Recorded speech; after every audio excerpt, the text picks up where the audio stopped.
honoré d'être là ce matin et de pouvoir prier. Tu as dit dans ta parole que quand 2 ou 3 personnes se rassemblent en ton nom, que tu es là au milieu d'elles. Alors nous reconnaissons ta présence. Nous reconnaissons que tu es Dieu Tout-Puissant, que tu es celui qui a créé la terre et le ciel. Seigneur, dans ton palais, tout s'écrit en gloire. Et nous sommes tellement reconnaissants, Seigneur. Merci parce que c'est toi qui nous as sauvés. Merci parce que c'est toi qui nous lave, qui nous purifie, qui nous sanctifie par ton sang. Merci parce que c'est toi qui nous as rachetés. Et Seigneur, c'est à cause de ton sacrifice que nous pouvons maintenant devenir tes enfants. Nous te bénissons, Seigneur, pour cela. Nous venons avec action de grâce et reconnaissance dans ta présence. Merci, Seigneur, parce que tu es notre Dieu. Nous te bénissons, Père, dans le nom de Jésus. Amen.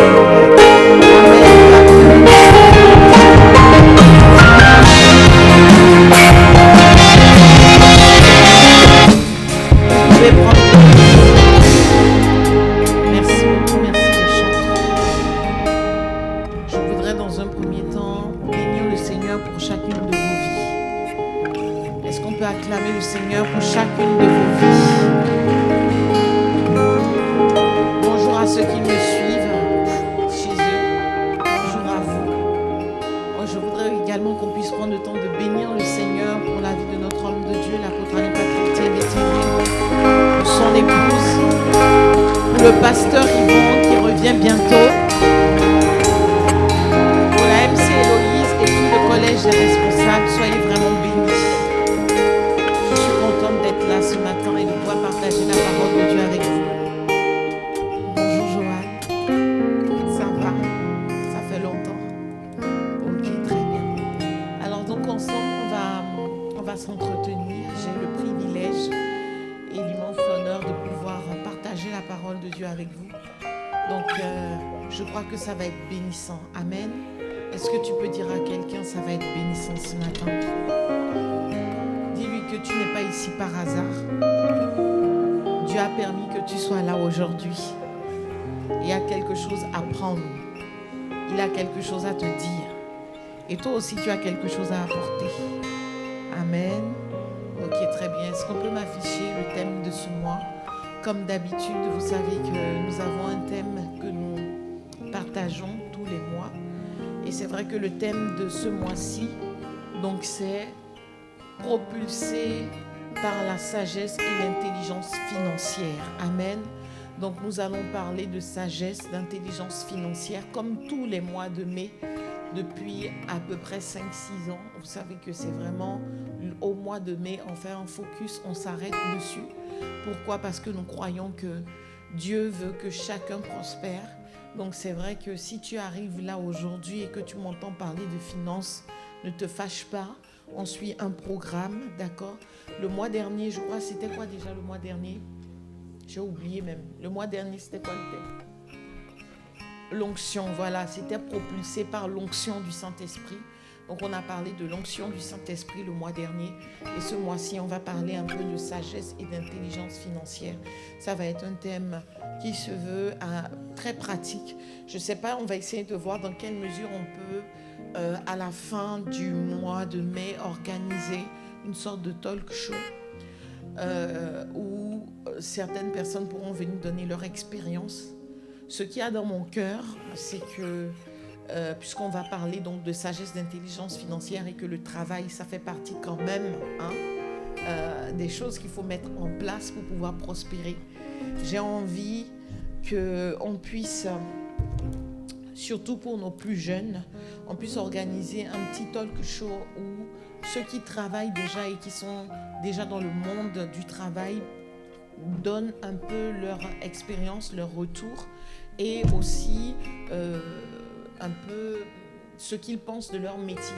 Je me souviens quand j'étais étudiante et que j'étais en train de chercher un peu ma voie, je me demandais mais j'aimerais bien avoir le retour d'expérience de personnes qui sont déjà à l'intérieur et qui exercent déjà le métier.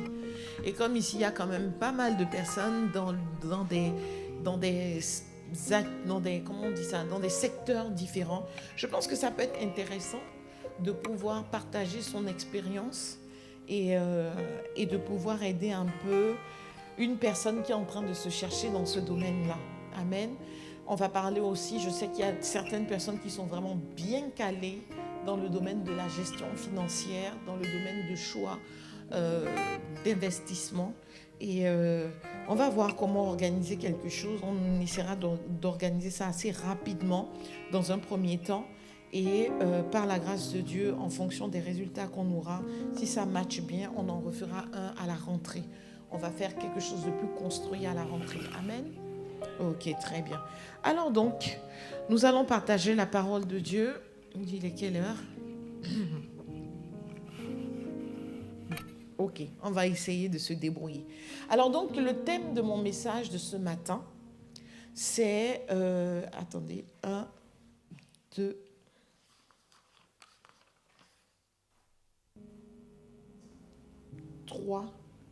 3 grands principes, non 4 grands principes. Non. Ah, c'est vrai? Tu m'as donné tout ce temps? C'est bizarre. Vous êtes sûr? Ok. Eh bien, vous êtes bien sympa. Hein? Aujourd'hui, je ne sais pas qu'est-ce qui se passe, mais... Ah, c'est les finances. Ah, comme on parle des finances, ils m'ont donné du temps. Ah, d'accord, ok. Alors, honnêtement, est-ce que Monique est là? Monique va m'aider avec le titre.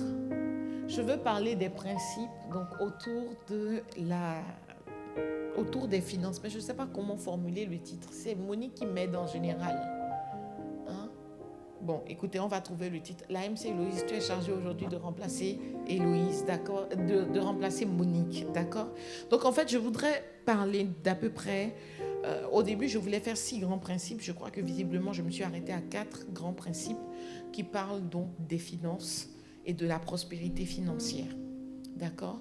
Je sais que le thème, donc, c'est sur l'intelligence et la sagesse financière.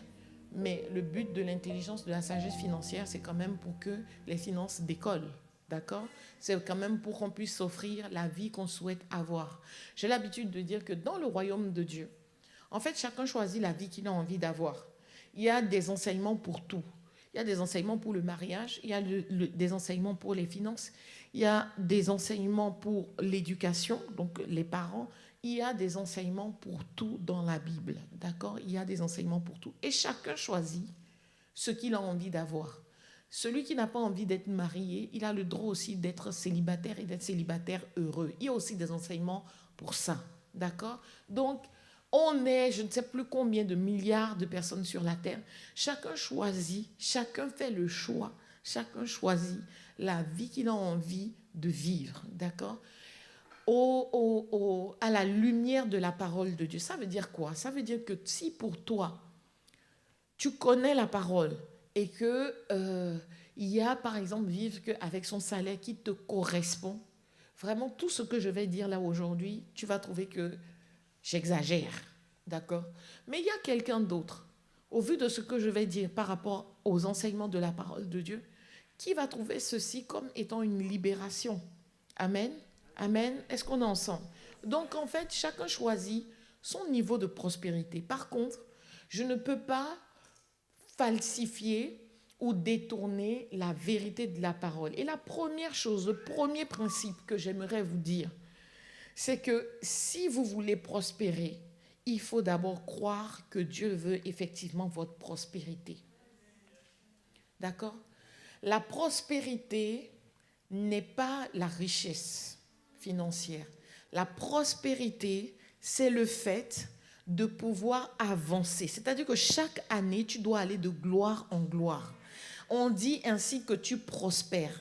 Je dis, il y a vraiment le mot mouvement qui me revient depuis quelques semaines. Dans la foi, il y a un mouvement. Dans les finances, il doit y avoir un mouvement. Dans le fait de croire que Dieu veut qu'on prospère, il doit y avoir également un mouvement.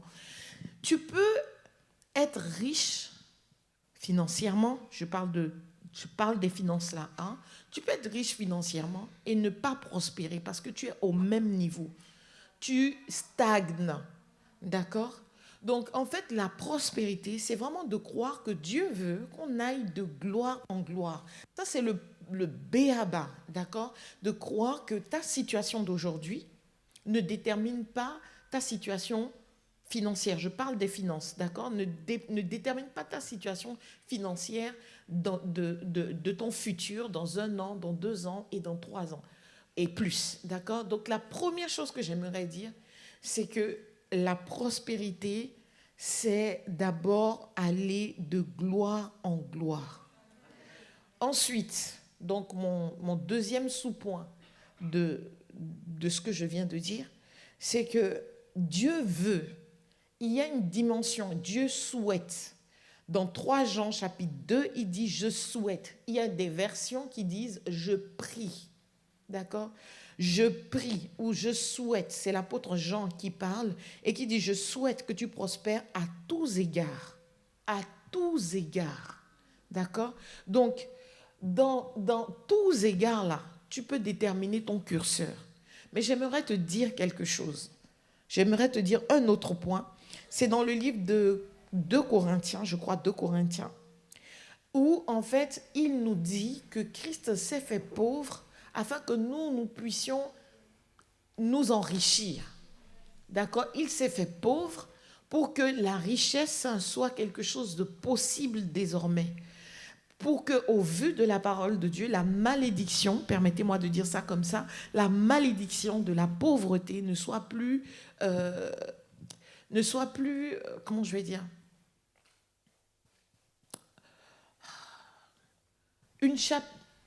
un plateau de, comment on appelle ça, un plafond de verre, voilà.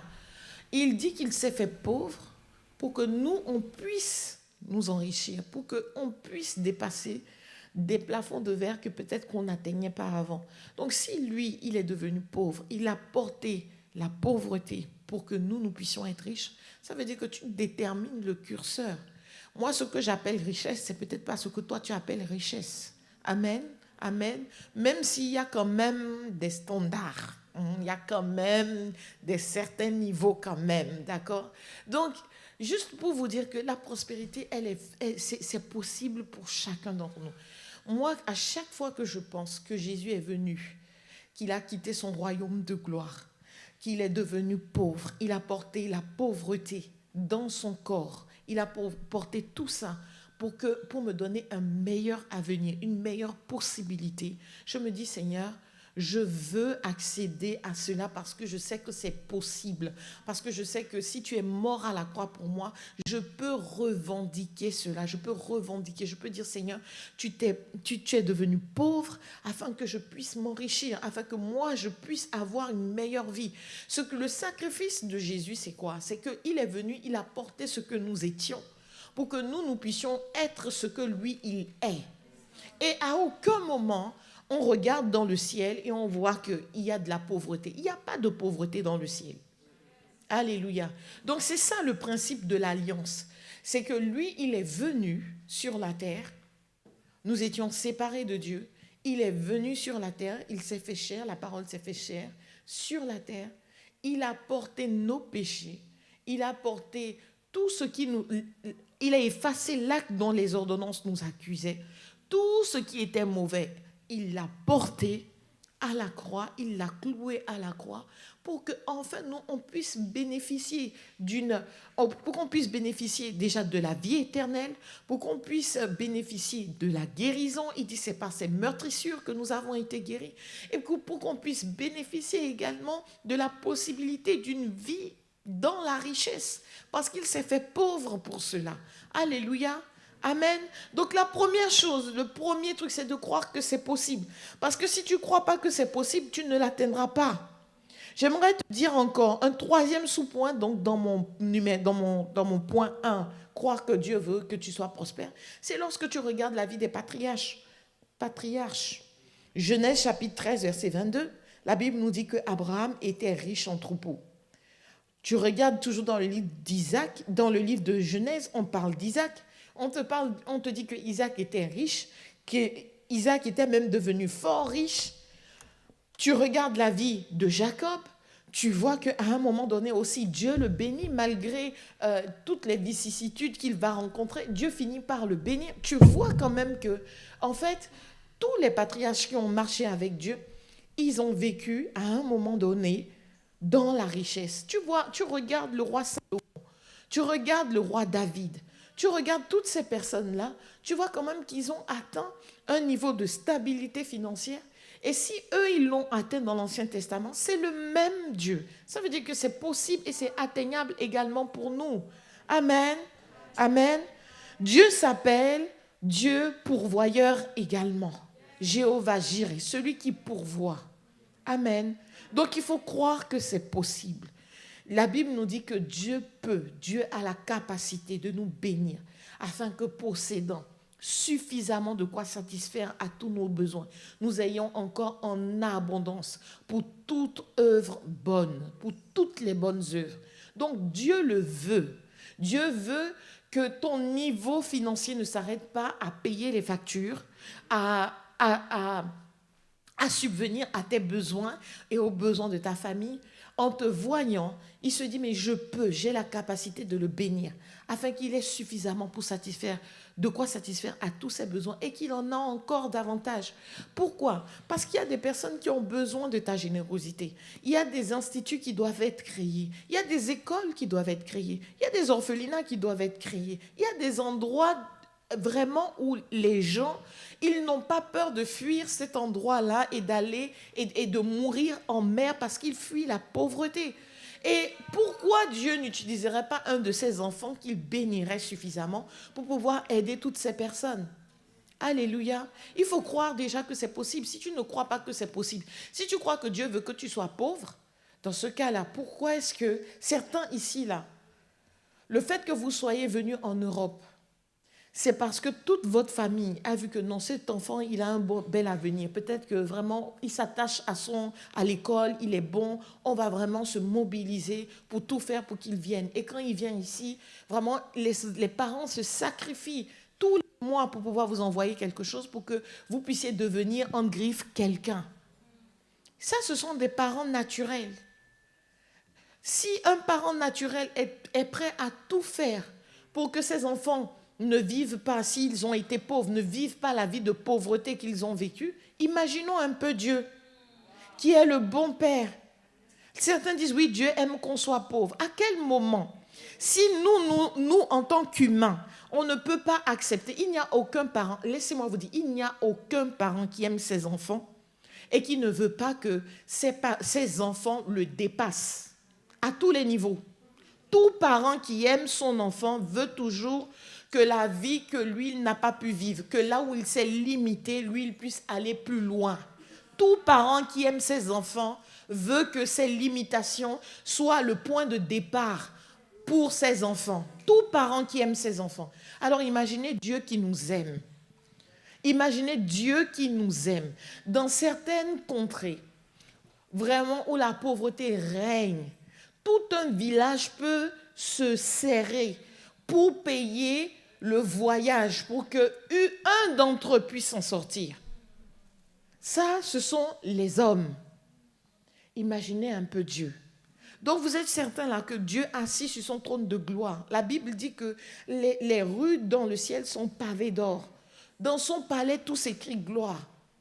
Et donc lui, il est assis sur son trône de gloire dans un environnement glorieux, où les rues. On n'a même pas parlé de ce qui se trouve dans la maison, mais la rue est pavée d'or.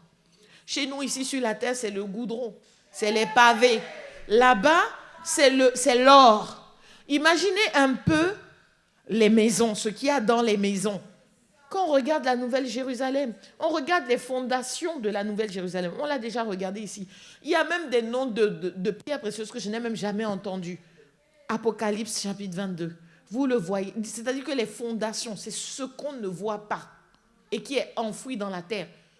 Faites de pierres précieuses. Imaginez un peu dans la maison normale ce qui doit exister. Donc, Dieu va voir ça et il va regarder sur la terre ses enfants. Ah, toi, tu souffres bien de pauvreté. Qu'est-ce que je suis content. Qu'est-ce que je suis glorifié. Non. Ça, c'est mal connaître Dieu. Si toi, quand tu as un peu de finances, tu essayes de mettre bien tes enfants, imagine un peu Dieu. Imagine un peu Dieu qui est bon. Imagine un peu Dieu qui est amour. Imagine un peu le regard de Dieu. Dieu veut que ses enfants soient bien aussi. Donc il faut vraiment accepter cette idée que Dieu veut que tu sois bien. Pourquoi? Parce que tu es son enfant. Alléluia. Alléluia. Et je veux rappeler qu'on ne naît pas enfant de Dieu, on le devient. Et on le devient comment? On le devient lorsqu'on reconnaît que Jésus, Fils de Dieu, est venu mourir sur la croix pour nous. Qu'il est ressuscité. Alléluia. Qu'il est ressuscité et qu'il s'est offert, qu'il est parti offrir son sang dans le tabernacle éternel qui n'est pas fait de la main d'homme. Et à partir de ce moment-là, tu crois que Jésus est celui qui te lave, qui te purifie, qui te sanctifie et il te donne une nouvelle identité. Et tu deviens enfant de Dieu.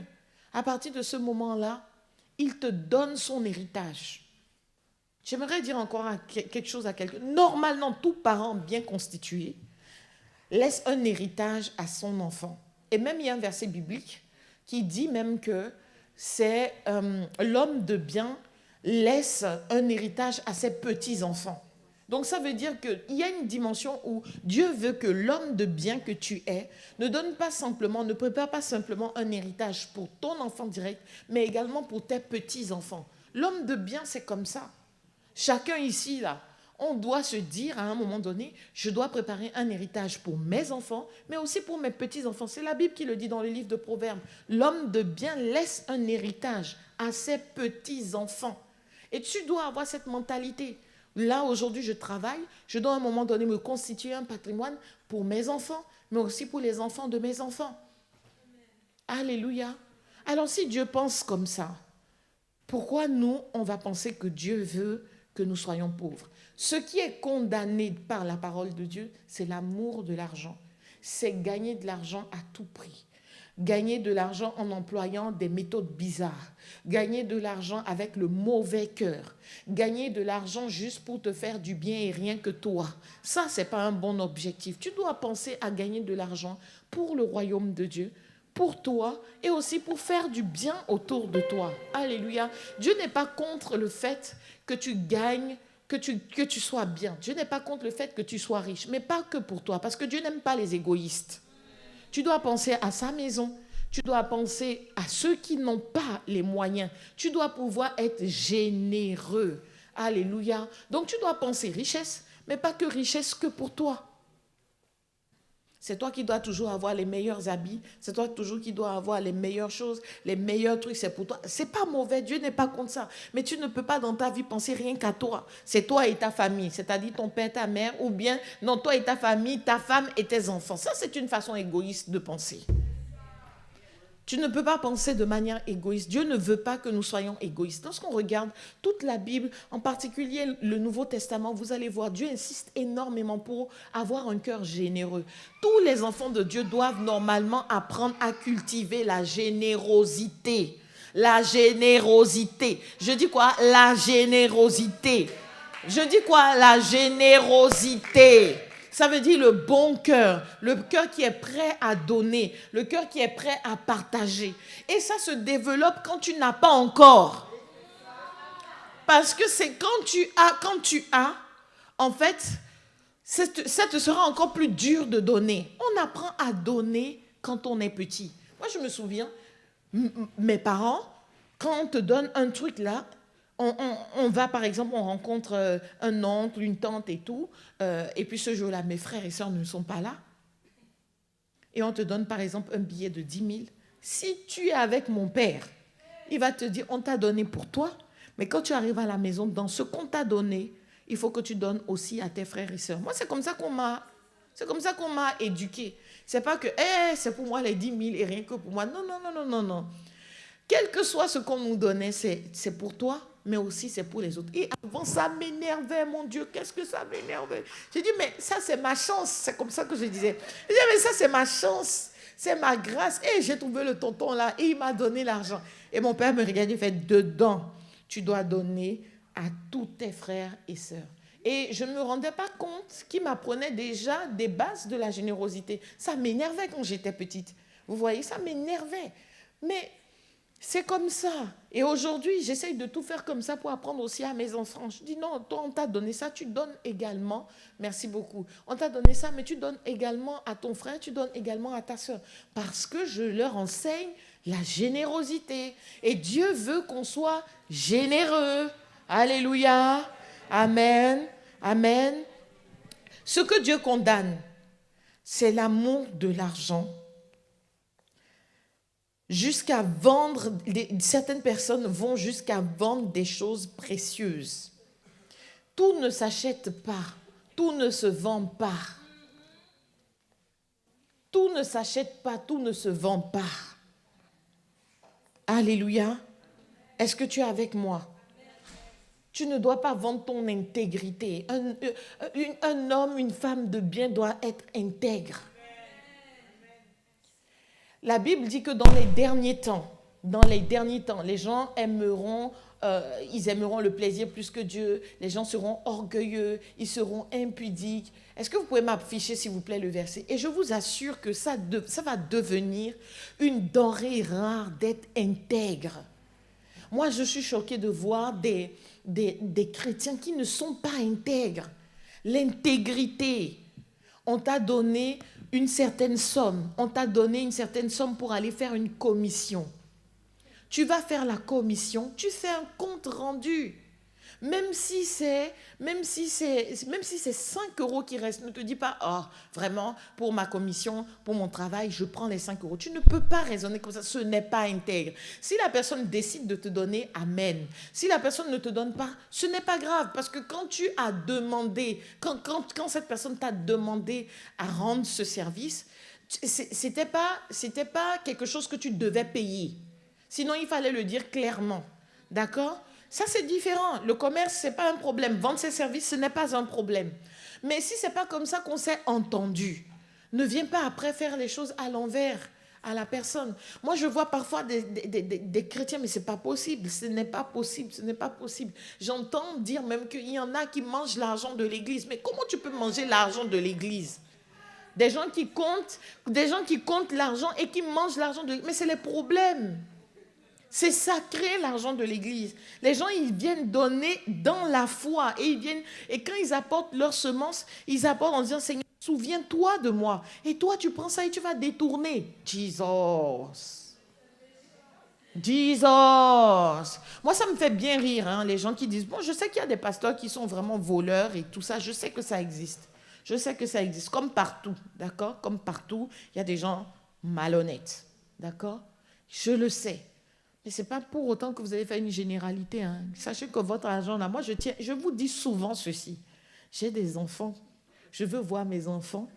Et je ne veux pas aller en prison. Et je veux vraiment les voir grandir. Et je ne veux surtout pas que quelqu'un vienne me dire que j'ai mangé son argent. Alléluia. Maintenant, effectivement, la Bible donne aussi un cadre. La Bible donne aussi un cadre pour ceux qui servent. D'accord ? Et effectivement, là, dans ce cas-là, vous pouvez dire que je mange votre argent. Mais c'est biblique, c'est un fait biblique. Celui qui sert, et de celui qui sert à la table, qui sert au temple, doit aussi être nourri par le temple. D'accord ? Et ça, même l'apôtre Paul en parle. Mais de là, aller détourner l'argent de l'église, Seigneur Jésus. Il y a certains, ils ont détourner l'argent de l'église, ce n'est pas un problème. Mais alors là, détourner l'argent de la société, détourner l'argent de l'entreprise, ils sont forts. Non, tu ne peux pas. On manque beaucoup d'intégrité. On manque beaucoup d'intégrité. Vous savez, dans les jours, dans les années qui viennent, l'intégrité, ça va être une valeur recherchée. Un chrétien doit être intègre. Intègre en parole, intègre en action. Alléluia. Tu dois être intègre. On doit pouvoir te faire confiance. Si quelqu'un a déposé 20 000 euros dans tes mains, s'il ne t'a pas dit prends, tu ne prends pas. Quels que soient tes problèmes. Quelqu'un te donne, par exemple, te donne 100 euros. Tu ne peux pas bourrer son argent, tu bouffes son argent. Pourquoi? Parce que non, lui, il a une voiture, moi, j'avais des besoins, nanana. Non, ce n'est pas être intègre. Alléluia. Maintenant, si tu as besoin, tu peux appeler la personne pour lui dire, ah, vraiment, frère, tu as tes 100 euros, chez moi. Ou tu as tes 500 euros chez moi. J'ai quelques difficultés. Est-ce que tu me permets de... Là, au moins, vous vous êtes entendus. Mais tu ne fais pas ça dans son dos. Et si tu as fait ça dans son dos, avant que la personne ne te réclame son argent, tu dois pouvoir rendre. Amen. Je veux parler également aux chrétiens qui prennent des créances chez des frères et des sœurs et qu'on doit poursuivre. J'ai l'habitude de vous dire ceci. Si un frère vient te demander un prêt,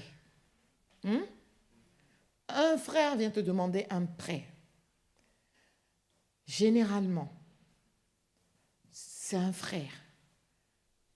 Tu peux lui faire un petit don pour dire, ah, vraiment, je ne peux pas te passer, mais je peux te donner tel.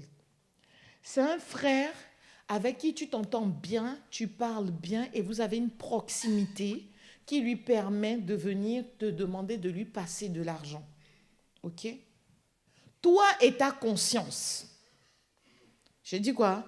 Toi et ta conscience. Tu te dis, bon, tel frère, telle sœur, je peux me permettre de lui passer de l'argent. Ça reste entre toi et la personne. On est d'accord? On est d'accord? Si la personne ne vient pas te rendre l'argent et que tu te fâches contre l'église et le pasteur, tu as tort. Parce que ce jour-là, c'est toi et la personne. D'accord? C'est toi et... Ok. Il faut savoir que passer de l'argent à l'église, c'est comme souvent passer de l'argent en famille. C'est que tu dois être prêt à ce que s'il y a un problème là,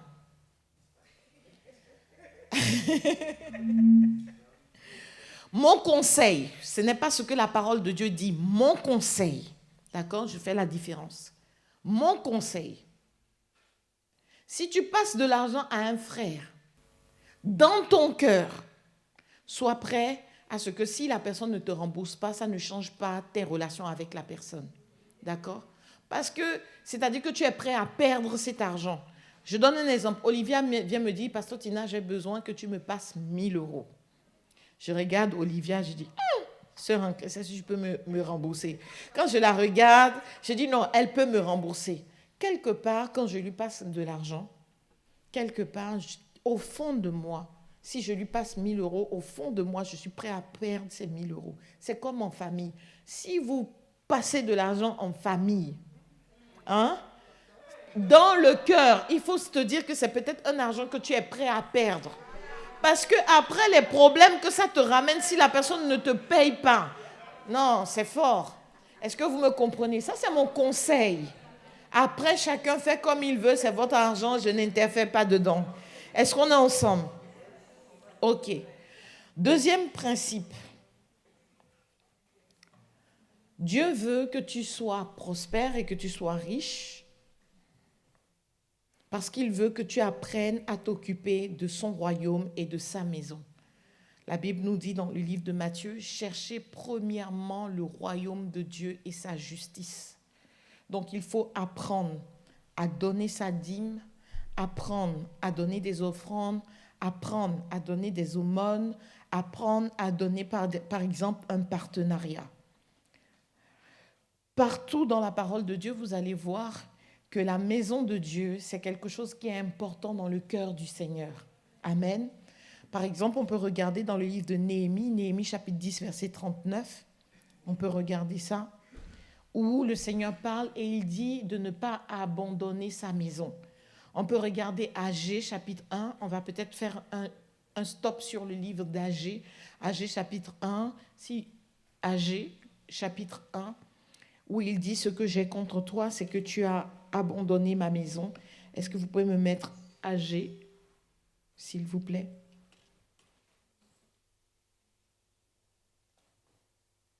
Agé. Bon, je vais regarder moi-même.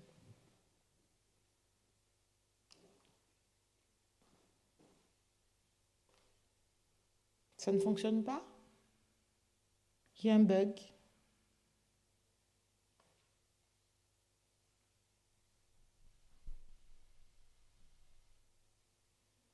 La petite qui me montre l'heure là.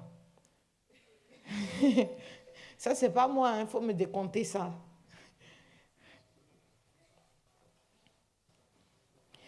Ainsi parle l'Éternel des armées. Considérez attentivement vos voies, vous semez beaucoup et vous recueillez peu. Vous mangez et vous ne vous rassasiez pas. Vous buvez et vous n'êtes pas désaltérés. Vous êtes vêtus et vous n'avez pas chaud. Le salaire de celui qui est à gage tombe dans un sac percé. Ainsi parle l'Éternel des armées. Considérez attentivement vos voies. Montez sur la montagne et apportez du bois et bâtissez la maison. J'en aurai de la joie et je serai glorifié, dit l'Éternel. Donc, quelque chose qui est dans le cœur de Dieu, c'est qu'on puisse bâtir sa maison. Il dit, j'en aurai de la joie et je serai glorifié, dit l'Éternel. Vous comptiez sur beaucoup et voici, vous avez eu peu. Vous l'avez rentré chez vous, mais j'ai soufflé dessus. Pourquoi, dit l'Éternel des armées? À cause de ma maison qui est détruite. Voilà des personnes qui étaient bien, mais qui ne s'occupaient pas du tout de la maison de l'Éternel. Et la Bible va dire, vous êtes allés, vous avez semé, vous avez récolté. Et à un moment donné, c'est moi qui ai soufflé dessus. C'est moi qui ai soufflé dessus. Et en fait, tout ce que vous avez récolté, tout ce que vous avez pris et vous avez mis dans votre maison, tout est parti. Pourquoi? Parce que vous ne vous êtes pas préoccupé de ma maison. Un chrétien se préoccupe de la maison de l'Éternel. Amen. Un chrétien s'en préoccupe. Lorsque vous regardez le roi David, il s'est préoccupé de voir que lui, il habitait dans une belle maison, mais que Dieu qu'il venait adorer, Dieu en qui il croyait, le Seigneur qui lui avait donné donc cette place de roi, on venait le rencontrer donc sous des tentes. Et David a eu à cœur de construire la maison de l'Éternel. Normalement, tout chrétien bien éduqué doit avoir à cœur de pouvoir construire la maison de Dieu. Ça ne doit pas être un problème. Construire la maison de Dieu, bâtir la maison de Dieu ne doit pas être un problème. De la Genèse jusqu'à l'Apocalypse, vous voyez quand vous parcourez la Bible que ça c'est toujours quelque chose qui revient dans le cœur de Dieu. Et vous allez voir que même lorsqu'il parle de construire le temple, de construire la tente dans le désert, il va dire au peuple d'apporter les matériaux. Donc ça c'est toujours quelque chose. Donc même dans le désert, il demande qu'on construise sa maison. Lorsqu'ils arrivent et qu'ils s'établissent à Jérusalem, ils vont construire le temple. À chaque fois, on parle toujours de la construction de la maison de Dieu. Tu es chrétien. Je ne parle pas des autres là. Je ne parle pas des gens qui se cherchent. Je dis tu es chrétien, tu es enfant de Dieu. Vous vous réunissez quelque part. Vous vous réunissez quelque part à chaque fois. La première dimension de la maison de Dieu, c'est celle-là où on se retrouve. Amen. Amen. Et on doit s'atteler à bâtir. Vous savez, lorsque vous vivez vous-même dans votre maison, vous voyez qu'une maison, elle ne se construit pas un jour et puis on s'arrête là. La maison se construit et elle s'entretient. De la même manière, la maison où on se retrouve, elle se construit et elle s'entretient. L'estrade que nous avons construite, dans quelques temps, il va falloir voir comment l'améliorer. C'est normal.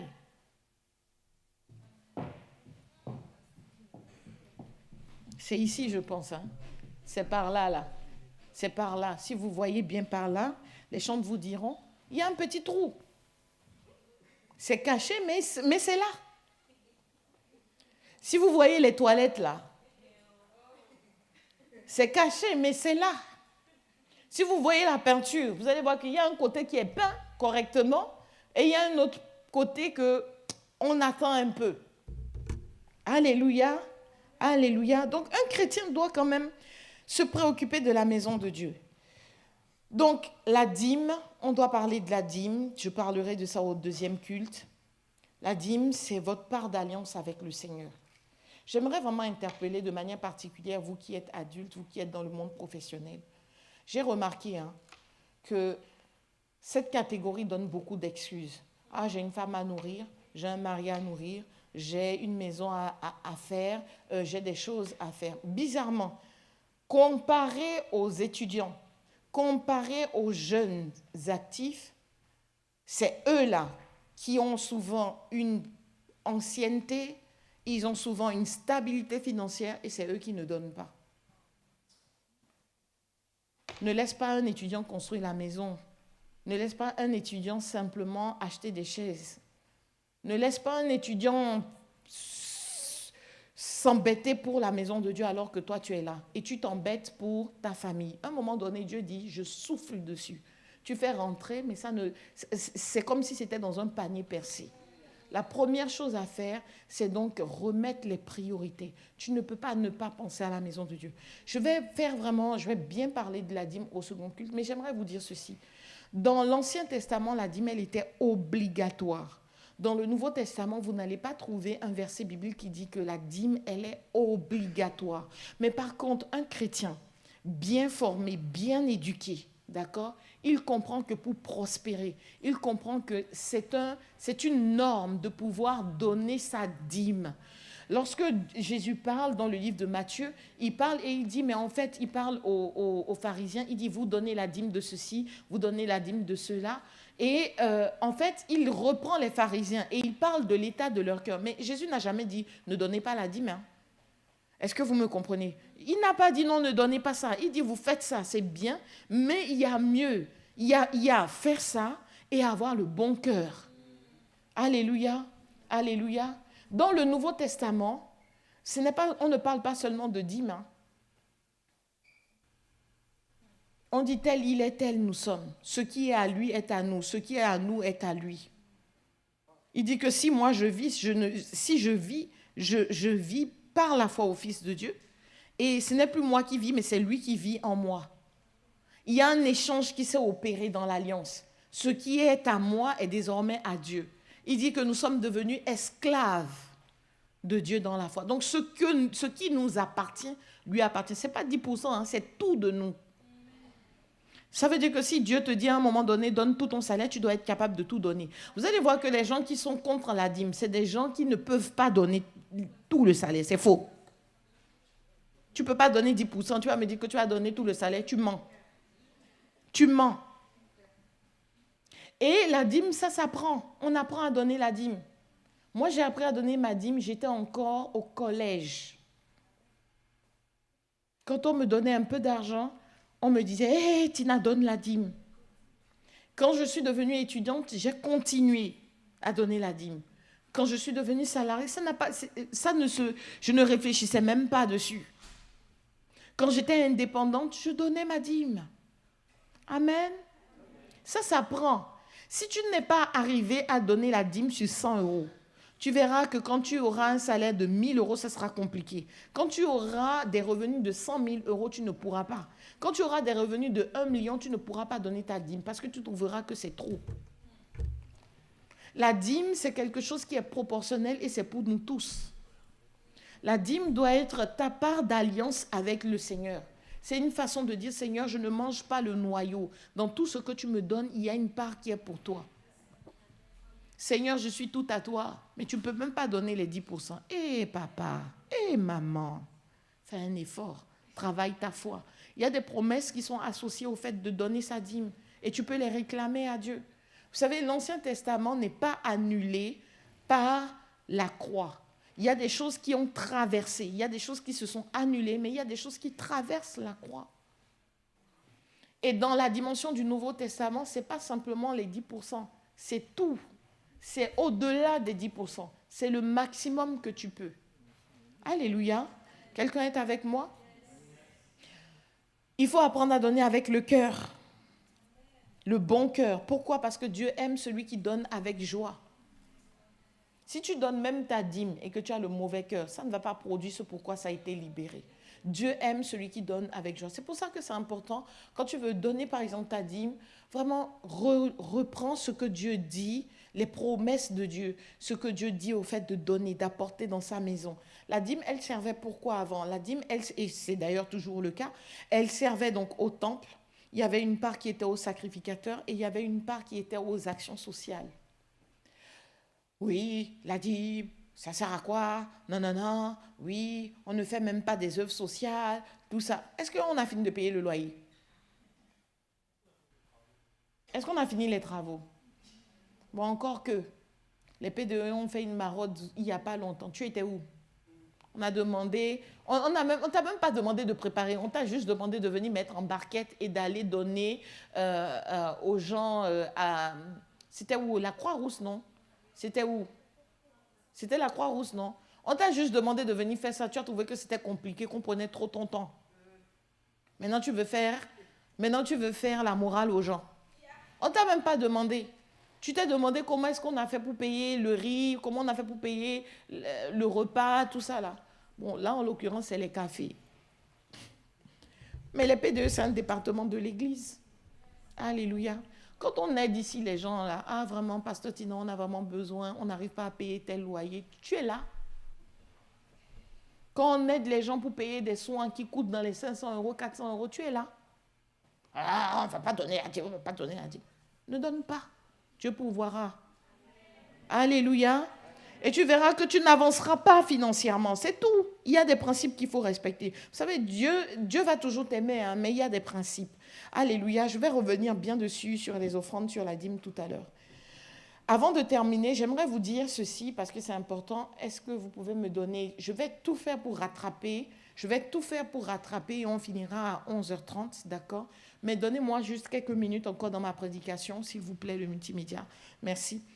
La vie financière, elle s'organise. De la même manière que la vie familiale s'organise, de la même manière que la vie de couple s'organise. Et ça, c'est vraiment un point important. La vie financière s'organise. Ça veut dire qu'à un moment donné, tu dois t'asseoir et réfléchir à ta vie financière. Ça s'organise. Laissez-moi vous dire encore ceci. Il n'y a aucun succès qui n'arrive par hasard.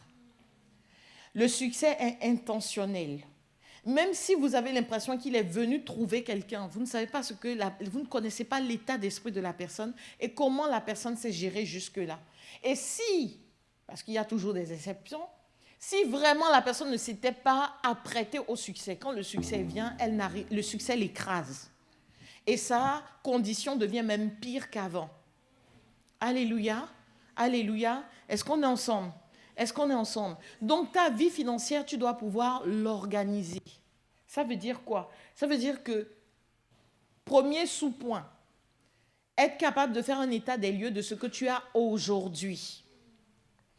Lorsqu'on lit la vie de l'apôtre Paul, on voit l'apôtre Paul, la Bible nous dit que, en fait, il a appris à se contenter dans l'abondance, mais aussi quand c'était un peu plus compliqué.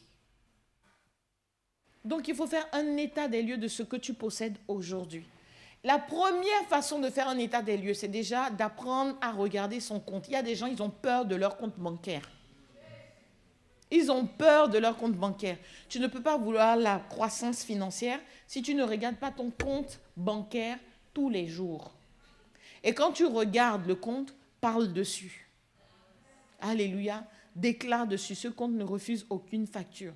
Ce compte est peut-être aujourd'hui à 100 euros, mais dans quelques années, ce sera 100 euros multiplié par 100, ce sera 100 euros multiplié par 1000. La puissance se trouve dans votre bouche. Parle sur ton compte. Personne ne va te donner une facture. Tu regardes et tu parles, tu ordonnes. Tu es en train de faire les choses de telle sorte que le monde spirituel t'écoute. Les anges de Dieu t'écoutent. Alléluia. Ils t'écoutent. Et ils vont tout faire pour que ces paroles que tu as prononcées se réalisent. Parce qu'elles sont en accord avec la volonté de Dieu que tu prospères. Donc, premièrement, regarde ton compte tous les jours. S'il y a des opérations, vous savez, dans la fait de regarder son compte, des fois, j'ai certains ici qui viennent me voir et qui me disent, bon voilà, pasteur Tina, aide-moi à mettre de l'ordre. Je dis, ok, on va, reprends-moi, donne-moi tes 3 derniers relevés bancaires. Et si tu ne veux pas me donner tes 3 derniers relevés bancaires, va faire cet exercice. Regarde ligne par ligne. Tu verras qu'il y a des abonnements qui passent, tu ne t'en es même pas rendu compte. Et j'ai fait l'exercice avec un frère c'était vraiment très, très compliqué. Il me dit, pasteur Tina, je me suis rendu compte qu'il y avait un abonnement que j'ai depuis 2 ans qui ne me sert même pas. Je dis, si tu prenais l'argent de cet abonnement et tu multiplies par 24 mois, regarde ce que tu as gagné. Prends ton compte et regarde, tu verras qu'il y a des abonnements qui passent. Tu pensais même que c'était résilié. Et vous savez, faites attention aux abonnements de moins de 10 euros. Cumulés là, ça devient beaucoup. Alléluia. Donc, il faut faire un état des lieux correct. Dans le livre de Proverbes, Proverbes chapitre 28, la Bible nous dit que, en fait, il ne faut pas... Attendez, je vais vous le donner. Proverbes chapitre 28, je crois. Bon, ben, je donnerai le verset après. Il faut être capable de pouvoir faire un état des lieux honnête de votre situation. Ensuite, et je l'ai dit tout à l'heure, il faut savoir vous contenter On ne fait pas des crédits pour tout et n'importe quoi. Dieu n'est pas pour les crédits pour tout et n'importe quoi. La dette, c'est un joug. C'est ce que la parole de Dieu nous dit. Hein. La dette, c'est un joug. Le joug, c'est une chape. Au second culte, vous allez me montrer des images du joug multimédia.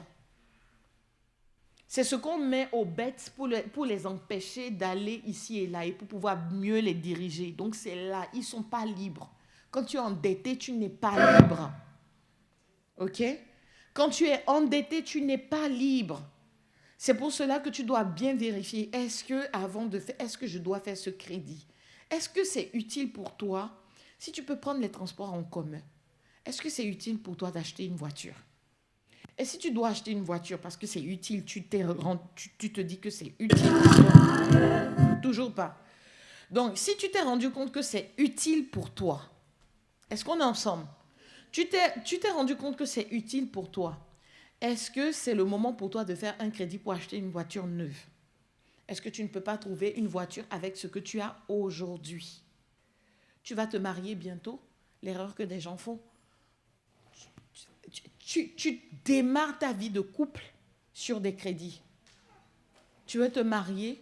Ça fait quoi si vous êtes juste une vingtaine de personnes? Même pas. Ça fait quoi si vous êtes toi, ton mari et tes deux témoins? Ça fait quoi? Ça fait quoi?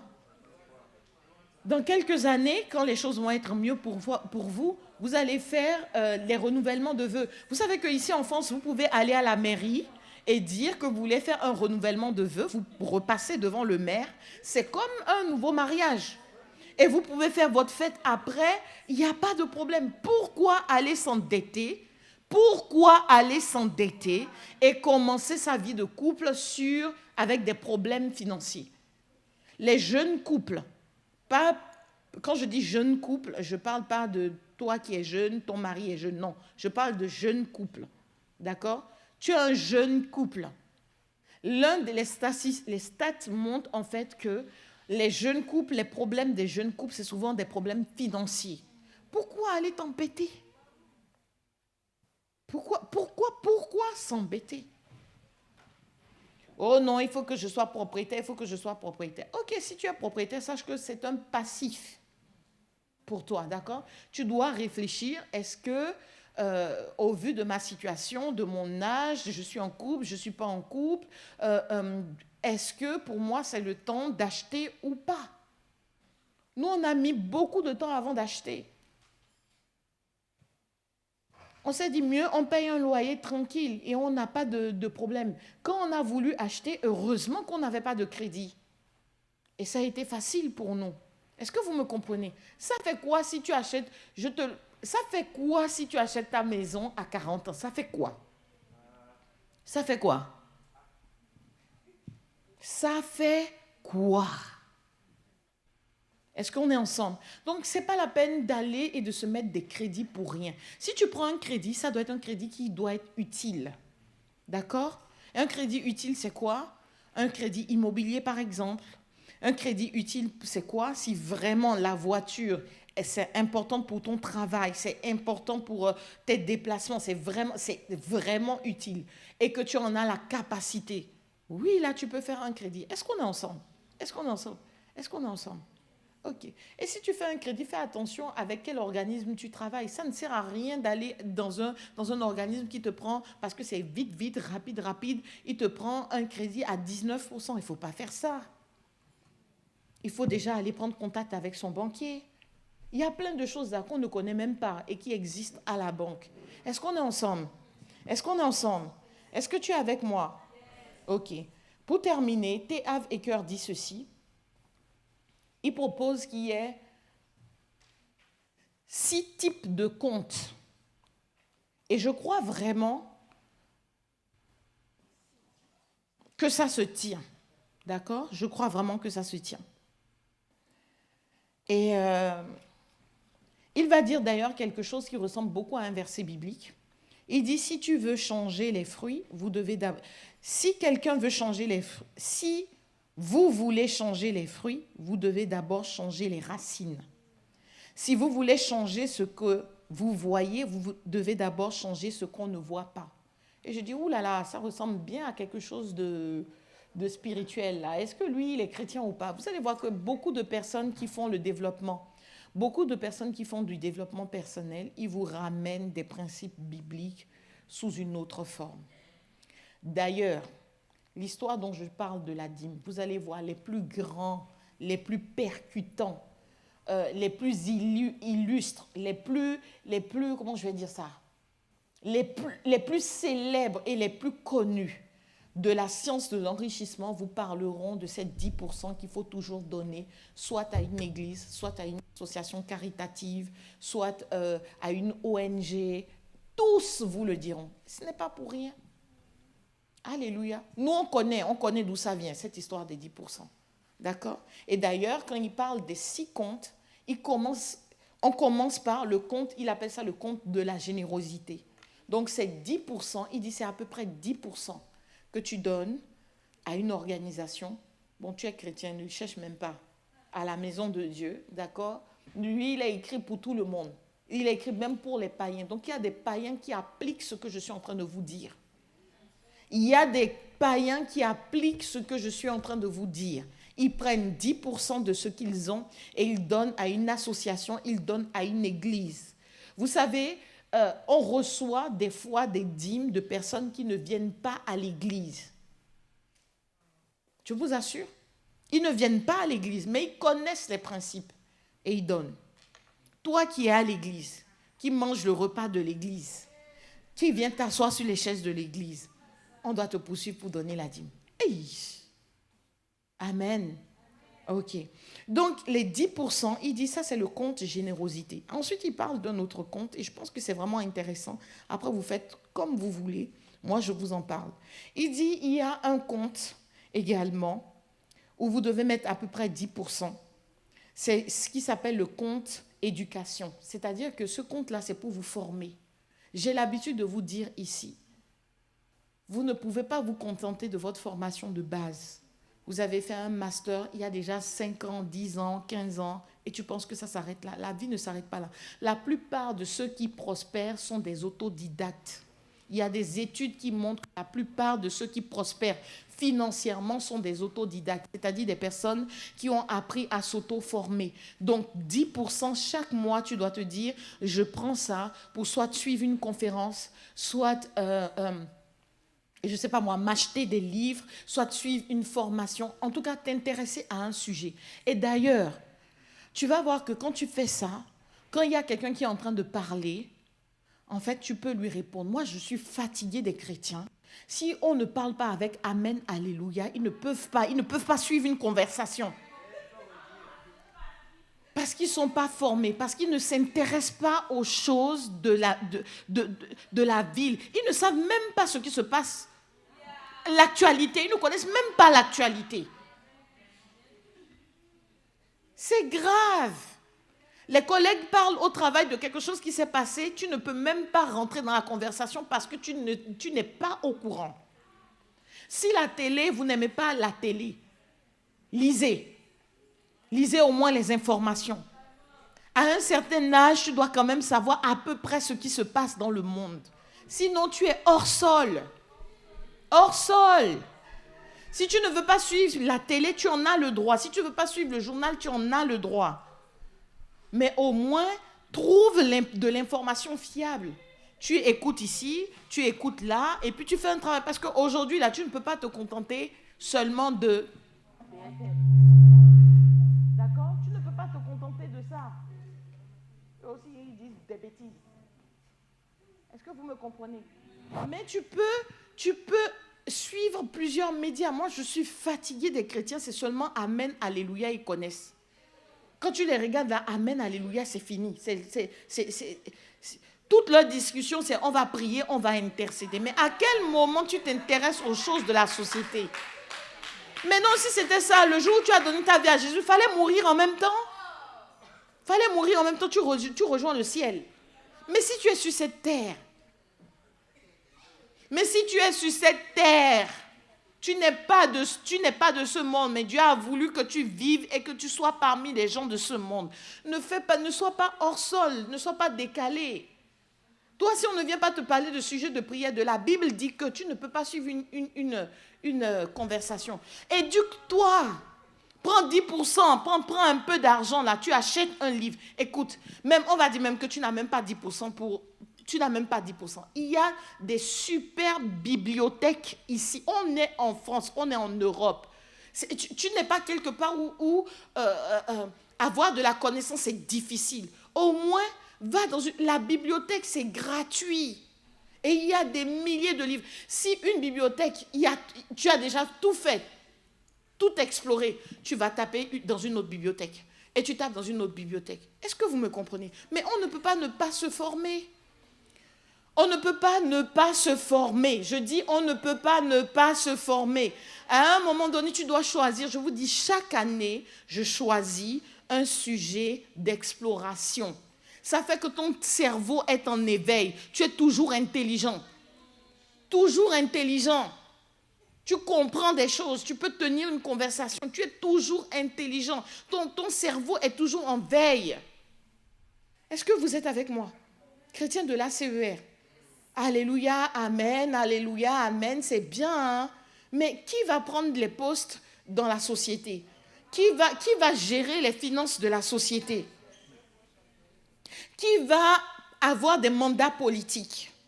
Ça ne sert à rien quand les gens, ils ont fini de voter ils ont fini de voter tout ce qu'ils doivent voter. Maintenant, tu sors pour dire, on est contre, on est contre, on est contre, on est contre. Tu étais contre, tu étais où?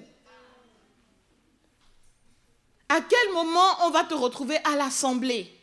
À quel moment on va te retrouver comme maire? On va te trouver comme conseillers municipaux. À quel moment? À quel moment? À quel moment?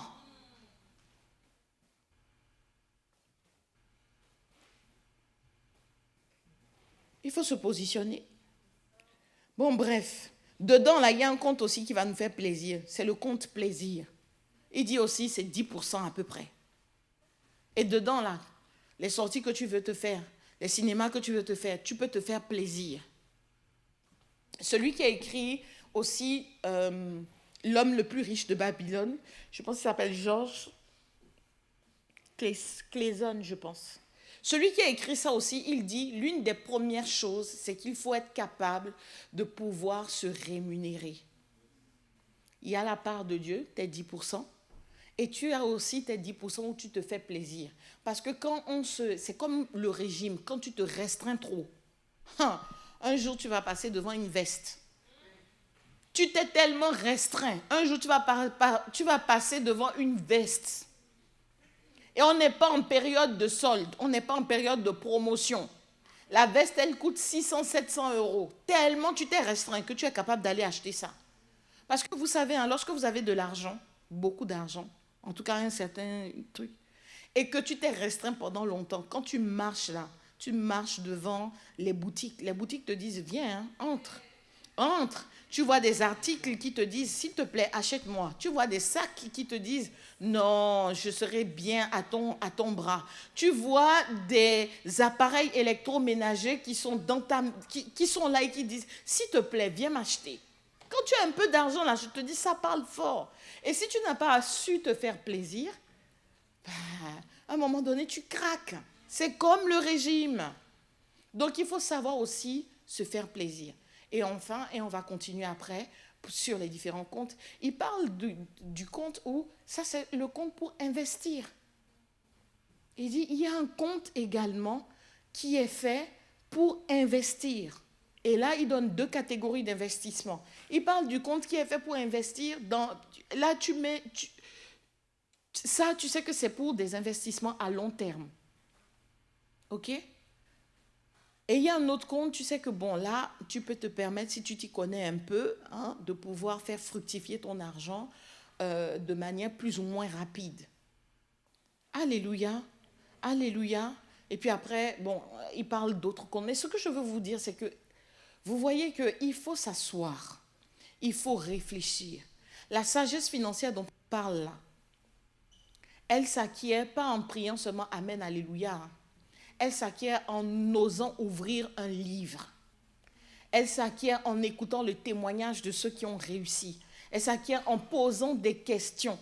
tu ne vas pas pouvoir prospérer financièrement si tu ne vas pas chercher l'information. Le problème, c'est que tu n'es que dans le Amen, Alléluia.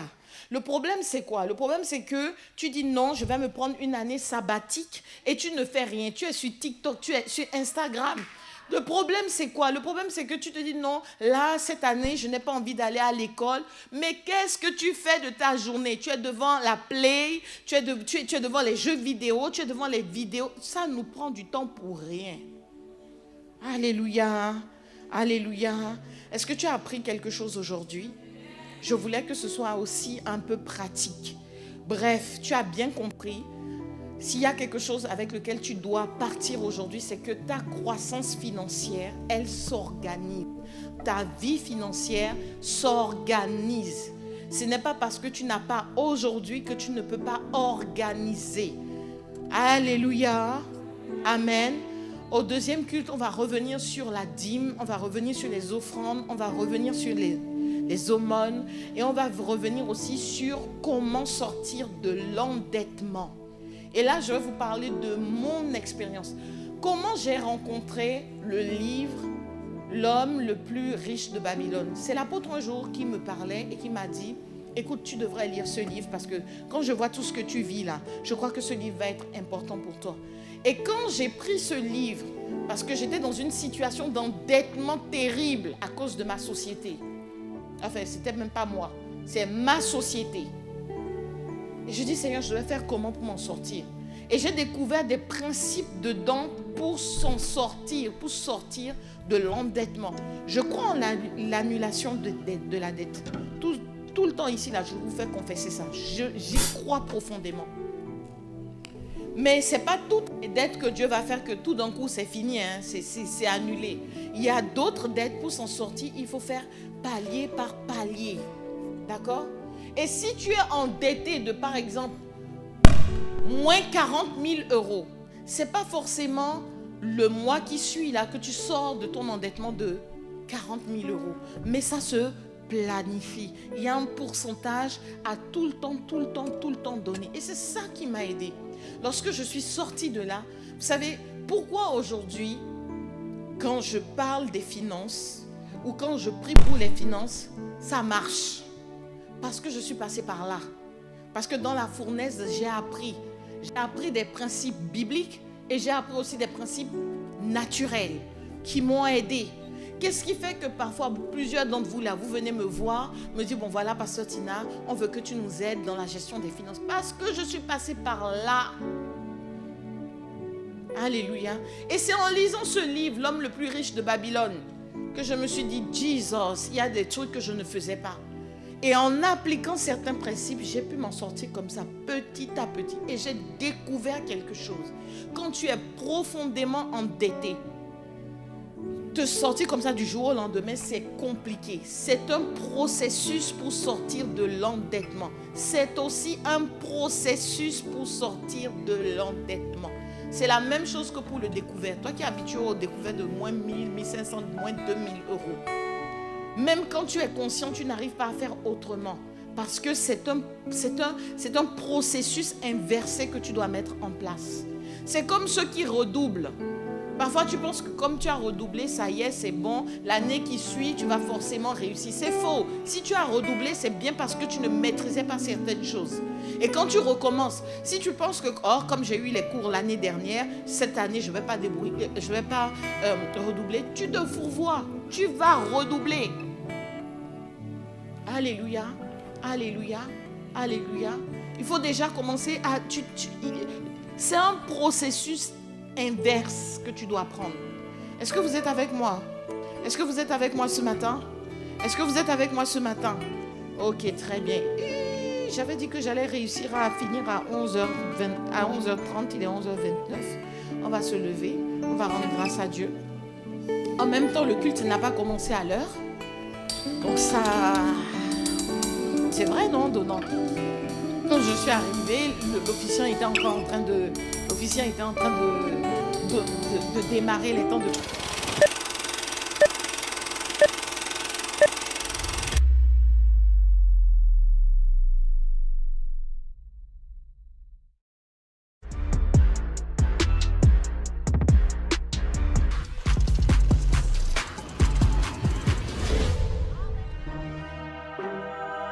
Le replay de ce programme est maintenant disponible. Tu peux dès à présent le retrouver sur la page YouTube ACER Lyon. Tu y retrouveras l'ensemble des cultes et événements. Et puisque tu as été béni, n'hésite pas à partager ces pépites autour de toi. Évangile TV, la chaîne chrétienne, est disponible sur Canal+ International, chaîne 192. Divers programmes sont disponibles pour ta croissance spirituelle.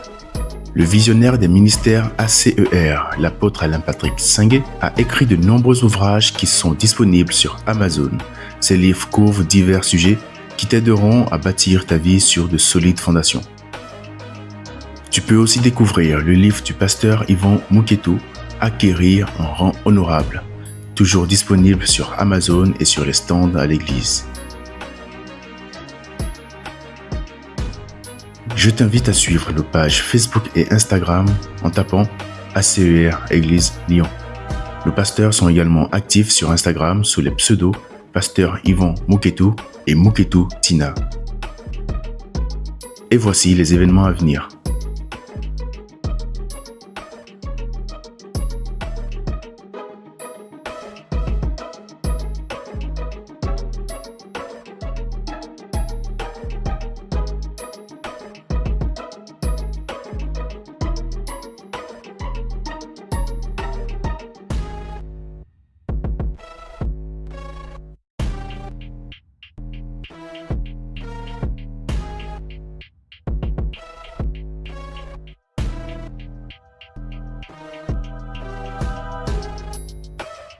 Si tu n'as pas encore intégré un groupe de réveil, je t'invite à te rapprocher d'un des responsables de l'église ou de la personne qui t'a invité pour y remédier. Merci de maintenir la propreté de la salle de culte et des espaces communs. Nous sommes heureux de t'avoir compté parmi nous aujourd'hui. Que Dieu te bénisse. Bonjour, je m'appelle Mylène, je suis en 3e année d'IBA. J'aimerais vous partager mon témoignage par rapport à ces 3 années du cursus d'IBA. Donc, ce que l'IBA m'a apporté, c'est tout d'abord la discipline, le fait de me lever chaque semaine, chaque samedi, à me dire que coûte que coûte, je finirai cette 3e année, qu'il était hors de question que je puisse tout simplement arrêter en cours parce qu'il est hors de question d'abandonner. Parce que comme le slogan le dit, la connaissance vous distinguera et la connaissance va me distinguer, je le crois. Et l'IBA m'a également apporté le fait d'organiser mes connaissances. Et justement, l'IBA permet, cet institut, d'organiser des connaissances dans son esprit pour être structuré, pour être impactant, pour être vraiment pertinent lorsque l'on enseigne, pour avoir justement des enseignements structurés, des enseignements enrichis pour les brebis, mais également pour les personnes qui sont au dehors, à qui qu'on évangélise, qu'on apporte la parole, qu'on permet tout simplement d'accepter Jésus. C'est pour ça que l'IBA m'a également beaucoup aidé en 3 années. La rentrée de l'IBA, c'est en octobre. Inscrivez-vous dès maintenant parce que la connaissance vous distinguera. Faites le choix. Étant étudiante à l'IBA, j'ai appris beaucoup de choses, notamment avec le cours sur l'histoire de l'Église, ou plutôt le survol de l'histoire de l'Église, où on a pu étudier plusieurs périodes, la période de l'Église apostolique, la période de l'Église persécutée et la période de l'Église impériale. Chacune de ces périodes ont leurs caractéristiques. L'Église apostolique, c'est l'Église avec les 12 apôtres qui dirigeaient l'Église, puis l'Église persécutée, où on voit l'Église vraiment être persécutée comme jamais auparavant, et l'Église impériale, où on voit les persécutions s'arrêter, se stopper grâce à l'édit de Constantin qui a été promulgué à Milan pour permettre aux chrétiens de vivre pleinement leur foi. Et grâce à ce cours, j'ai pu comprendre une chose, c'est que Dieu est capable de susciter quelqu'un dans la politique pour délivrer les chrétiens des persécutions. Et moi, je crois véritablement que si nous sommes persécutés, Dieu est capable de le faire. Et ce genre de choses, c'est le genre de choses qu'on apprend uniquement au cours de l'IBA et non pas à l'église. C'est pour ça que je vous encourage à pouvoir vous inscrire à l'IBA lors de la prochaine année. La rentrée de l'IBA, c'est en octobre. Inscrivez-vous dès maintenant parce que la connaissance vous distinguera. Faites le choix de l'excellence. Ce direct vous a été proposé par l'Assemblée chrétienne pour l'évangélisation et le réveil de Lyon. Merci de l'avoir suivi et nous espérons que vous avez été bénis. Si vous souhaitez aller plus loin dans votre relation avec Dieu et vivre la vie que Christ a prévue pour vous, contactez-nous immédiatement. Pour ce faire, c'est simple. Vous pouvez soit nous envoyer un message sur notre messagerie Facebook ou Instagram ACER Église de Lyon, ou alors nous envoyer un mail à contact@acerlyon@gmail.com. Et n'oublie pas de t'abonner à notre chaîne YouTube et active la cloche de notification afin de ne plus manquer aucun de nos directs. Avant de partir, laisse-nous un commentaire, un pouce bleu